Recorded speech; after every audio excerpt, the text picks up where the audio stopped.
सबसे पहले तो दिल से सॉरी क्योंकि वीडियो आने में बहुत देर हो गई है, बट प्रॉमिस इस वीडियो को देखने के बाद आप लोग बना पाओगे 3D एडिटिंग और यूनिक आइकन स्टाइल। तो बिना टाइम बर्बाद करें सीधा टॉपिक पर बढ़ते हैं। Welcome to day 7 of the editing master class. तो अलाइट मोशन ऐप पर आ जाना है, फिर प्लस वाला आइकन पर क्लिक करके क्रिएट प्रोजेक्ट पर क्लिक कर देना। अब इधर तुम्हें एक और प्लस आइकन दिखाई दे रहा होगा, तो सिंपल इस पर क्लिक कर देना। फिर मीडिया में आके मटेरियल्स ऐड कर लेना, जैसे मैं अभी कर रहा हूँ। अब इधर से वीडियो को बिल्कुल भी स्किप मत करना, वरना बाद में अच्छे से समझ नहीं आएगा। ऑलराइट, अब वीडियो लेंथ को इंक्रीज कर लेना कुछ इतना। फिर इन लेयर्स को सिलेक्ट करके इधर क्लिक कर देना, इससे सारे लेयर्स का ड्यूरेशन इंक्रीज हो जाएगा। ओके, लेयर्स का ड्यूरेशन इंक्रीज करने के बाद स्टार्टिंग में आ जाना, फिर फर्स्ट लेयर पर क्लिक करना, देन मूव एंड ट्रांसफॉर्म पर आ जाना। अब इधर तुम्हें कई ऑप्शंस देखने को मिलेंगे, तो घबराना नहीं है, मैं तुम्हें वो सारे ऑप्शंस एकदम इजी तरीके से समझाऊंगा। फर्स्ट ऑफ ऑल बात करते हैं एक्स एंड वाई एक्सिस के बारे में। तो basically X and Y axis की मदद से ऑब्जेक्ट को लेफ्ट राइट या अप डाउन किया जाता है, लेकिन जेड एक्सिस की मदद से ऑब्जेक्ट को जूम इन या जूम आउट कर सकते हो। फॉर एग्जांपल मैंने इधर 3 लेयर्स ऐड करा है। अब पहले लेयर का जेड पोजीशन, हाँ वही जेड एक्सिस, उसको जेड पोजीशन भी कहते हैं। तो जेड पोजीशन को 3000 कर लेते हैं। फिर बैक करके सेकंड लेयर पर क्लिक कर देना, देन मूव एंड ट्रांसफॉर्म में आकर जेड पोजीशन को 1000 कर लेना। अगेन बैक करके थर्ड लेयर पर क्लिक करना, फिर मूव एंड ट्रांसफॉर्म में आकर जेड पोजीशन को -500 कर देना। अब प्लस वाले आइकन पर क्लिक करके ऑब्जेक्ट एलिमेंट पर आ जाना, फिर कैमरा ऐड करके यहाँ से कैमरा को इनेबल कर लेना। अब मूव एंड ट्रांसफॉर्म पर आ जाना, फिर जेड पोजीशन में आकर एक की फ्रेम यहाँ ऐड करना। अब जेड पोजीशन को इस तरीके से जूम कर लेना, फिर इधर आकर एक और की फ्रेम ऐड कर लेना। अब इस तरीके से जूम आउट कर लेना, जैसे मैं कर रहा हूँ। फिर ग्राफ पर क्लिक करके इस ग्राफ को अप्लाई कर देना, देन कुछ इस तरीके से एडजस्ट कर लेना, इससे एनिमेशन बहुत स्मूथ हो जाएंगे। आई होप अब तक आपको पूरा पैटर्न क्लियर हो गया होगा। चलो अब इसको प्रैक्टिकल में अप्लाई करते हैं। सो फर्स्ट लेयर पर क्लिक करके मूव एंड ट्रांसफॉर्म पर आ जाना, फिर जेड पोजीशन को 8000 करके इन लेयर्स को हाइड कर देना। अगेन फर्स्ट लेयर पर क्लिक करके मूव एंड ट्रांसफॉर्म पर आ जाना, फिर इधर आकर विड्थ को कुछ इतना इंक्रीज कर लेना, देन कार पीएनजी की जेड पोजीशन को 7800 करके इधर आ जाना। अब फिर से विड्थ को इतना इंक्रीज कर लेना, फिर इन दोनों लेयर्स को अनहाइड करके दोनों लेयर्स को एडजस्ट कर लेना। सो फर्स्ट लेयर का जेड पोजीशन 6000 और सेकंड लेयर की जेड पोजीशन 5000 कर देना, देन एडजस्ट करके फिर से इन दोनों लेयर्स को अनहाइड कर देना।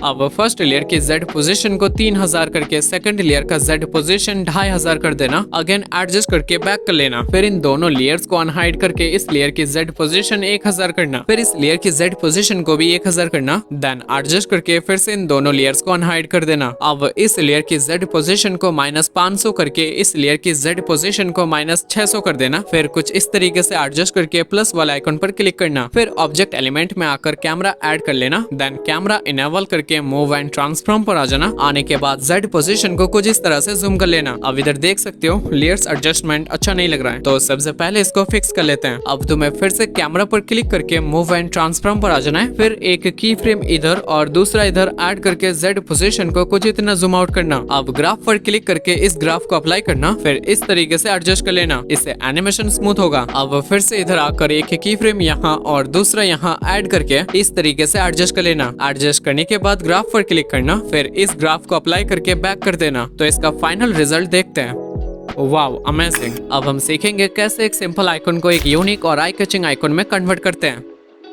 तो उसके लिए तुम्हें अलाइट मोशन ऐप पर आ जाना है, फिर प्लस वाले आइकन पर क्लिक करके मीडिया पर आ जाना। अब पीएनजी ऐड करके इफेक्ट्स पर टैप करना, देन स्मूथ वेवल इफेक्ट को ऐड कर लेना। ऑलराइट, ऐड करने के बाद रेडियस को 80 करके अगेन इफेक्ट्स पर आ जाना, फिर इनर ग्लो इफेक्ट को ऐड कर लेना। अब ग्लो कलर को ब्लैक करके अगेन प्लस वाला आइकन पर क्लिक करना, फिर रेक्टेंगल शेप ऐड करके एडिट शेप पर आ जाना। अब साइज के एक्स एक्सिस को 19 और वाई एक्सिस को 423 करके रेक्टेंगल का कलर व्हाइट कर लेना, फिर बैक करके ब्लेंडिंग एंड ओपेसिटी पर आ जाना, देन लाइटन में आकर स्क्रीन पर टैप कर देना। अब दूसरे लेयर पर क्लिक करके अगेन ब्लेंडिंग एंड ओपेसिटी पर आ जाना, फिर लाइटन में आकर लाइटर कलर पर टैप कर देना। अब रेक्टेंगल शेप पर क्लिक करके मूव एंड ट्रांसफॉर्म पर आ जाना, फिर रोटेशन में आकर रोटेशन को 26 कर लेना। अगेन इधर आकर एक की फ्रेम यहाँ और दूसरा यहाँ ऐड करके इस तरीके से एडजस्ट कर लेना, फिर 3 डॉट्स पर क्लिक करके क्रिएट क्लिपिंग मार्क्स पर क्लिक करना, फिर इफेक्ट्स में आकर गॉसियन ब्लर इफेक्ट ऐड कर लेना। तो वीडियो तैयार हो चुका है। सो गाइस, नेक्स्ट ट्यूटोरियल किस टॉपिक पर चाहिए कमेंट करके जरूर बताना, और चैनल को सब्सक्राइब करके बेल आइकन को ऑल पर सेट कर देना। तो मिलते हैं नए ट्यूटोरियल के साथ। Tech Fame forever.